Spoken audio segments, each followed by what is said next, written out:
Hey, welcome back to my channel. My name is Ash and Jose Diaz. I don't think you've heard of me because this channel is still hella small. 34 subs, but still growing strong, baby. But that's not what I want to talk about in this video. You've obviously clicked on it if you saw some Jojo Bizarre Adventure looking art.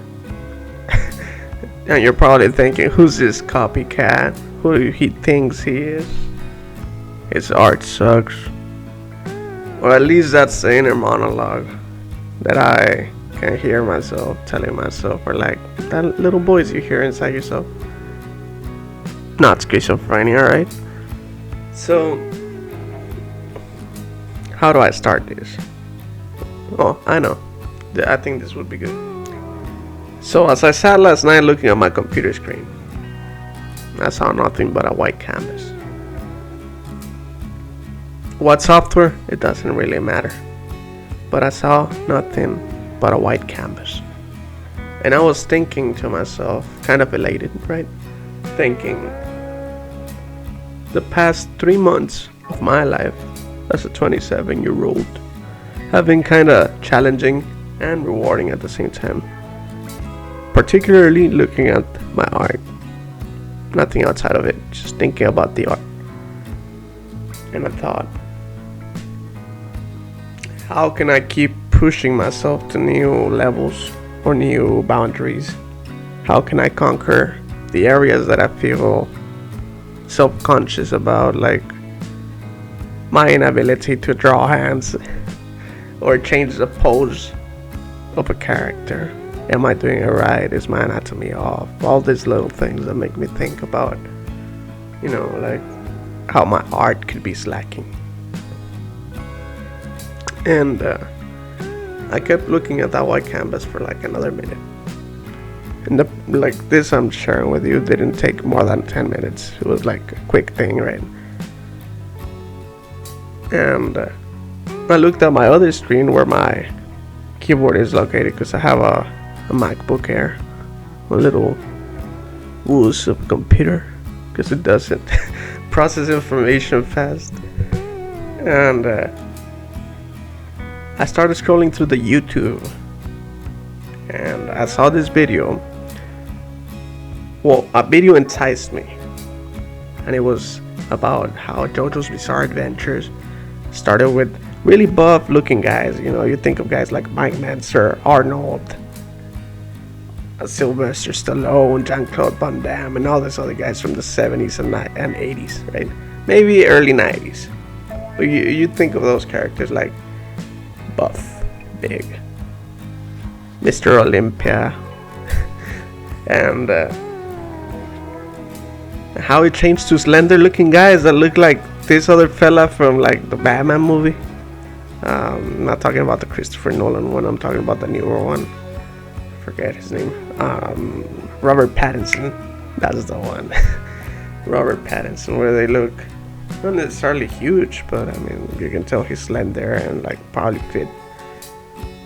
And that's not what inspired me to create the art that I'm drawing in this video.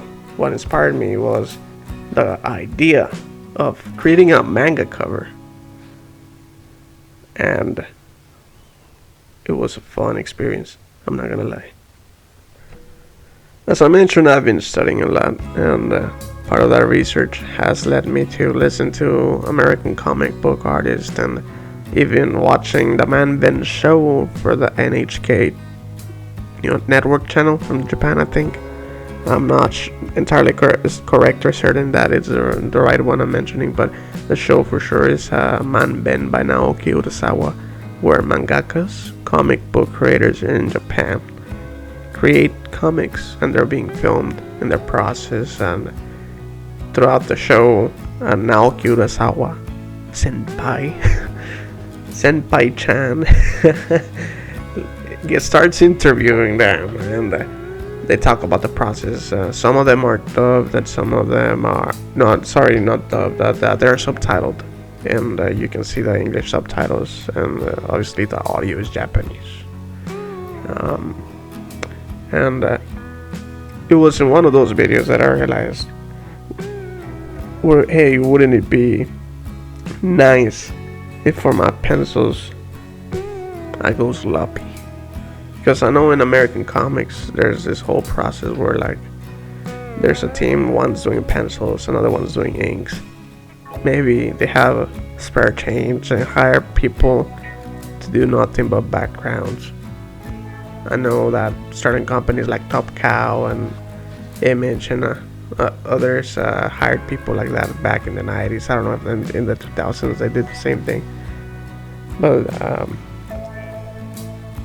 I thought, hey, let's go sloppy in the first drawing, so that I can get a glimpse of what I'm gonna end up with.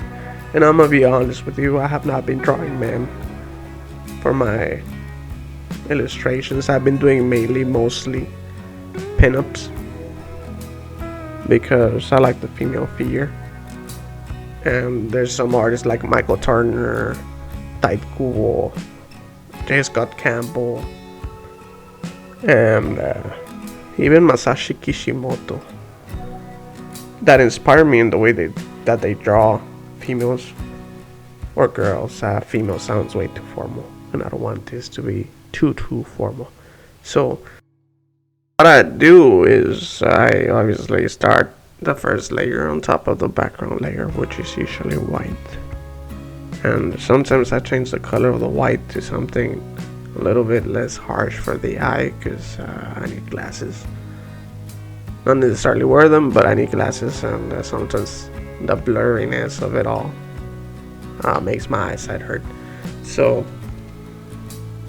I draw on top of that background layer with usually purple, magenta, or even lilac, but with less saturation, so that it's not too bright and I can see what I'm doing. And I draw on that layer and I create the skeleton.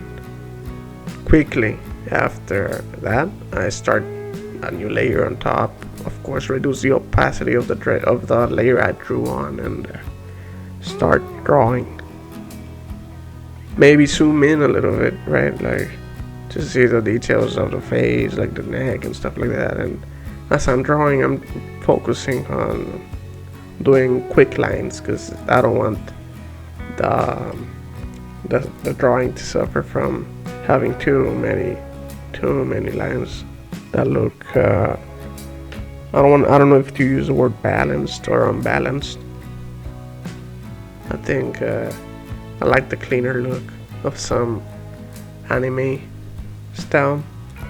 I'm not referring to manga and anime. I know obviously the difference, right? But I'm talking about how even in manga from Korean, the drawings are more clean. Like you don't see thick lines, or a lot of its shadows are actually with the paint color instead of the cross hatching that you may see in comics that are in black and white. And so I quickly began doing that, but I did notice that in JoJo's Bizarre Adventure, I forget the author's name of that book or series, I did notice that he uses a lot of cross hatching. And as I was doing it, I realized, boy, your male studies are slacking. And you know, the culprit of that is actually my conscious effort of trying to draw women in a sensual or sexual way. Not necessarily hentai or like erotic comics, but just to be able to represent that through a piece, you know, like make something look sensual as opposed to making it just look like the Mona Lisa, which I don't know if the conspiracy theory is true, right? Like the model for that was a dude, because Leonardo was gay. But anyway, let's get back to topic. But I do have to point out that painting, I don't even know why people consider it to be beautiful. I think it's fucking ugly. That's just me being honest. You know, for my painting style, or like how I like to paint things, since I've been using this software called Krita, which is open source, and I think it behaves a lot nicer than Photoshop. Um, I usually start flatting, and I was doing clipping groups so that I could do, the shadows and the highlights on top. But I found it very tiresome that it would create like a group instead of just clipping into the top of the layer. I'm still to learn more about how the software works, but I learned that by just using the wand and creating a new layer on top, you can paint on top of the selected area, so it's way more easier to merge the layers, and you don't create a big mess on the side. Because at some point, like I don't know, I don't remember exactly if this piece did more than 10 layers, but I like to usually work with only one, which is a flat, and then create the shadow, multiply or like modify the effect, of course, and reduce the opacity so that it's not as extreme as I wouldn't want it to overpower the initial idea I have in mind. Whether it's a skin tone, a shirt, or a pants, or jeans, or like I don't know, you name it, the hair. I want it to be balanced, not too strong. That's the goal. And so first start with the flats. Then, after the flats have been established, if I did not color the background or fill it with something else, I obviously fill it really quick so that I fill F-I-L-L. I fill it quickly so that I can see if I missed any parts in the flatting process, because sometimes I notice that I do not fully color the areas that I wanted to color with the flat. So that's a quick way I'm doing it. At some interval in this illustration or manga cover, whatever you want to call it, I decided, I need to actually open Photoshop as much as I don't want to. And I don't want to because I'm working on a Mac computer and it's not performing as I hoped it would when I bought it.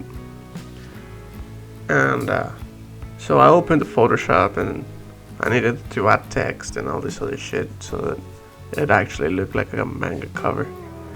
I'm pretty sure I could do it here too, but I don't see that many good looking fonts inside of Krita, which makes me question why when I go to thatfont.com and install fonts, the font does not appear in this other software. I guess I need to research that part, but this is it.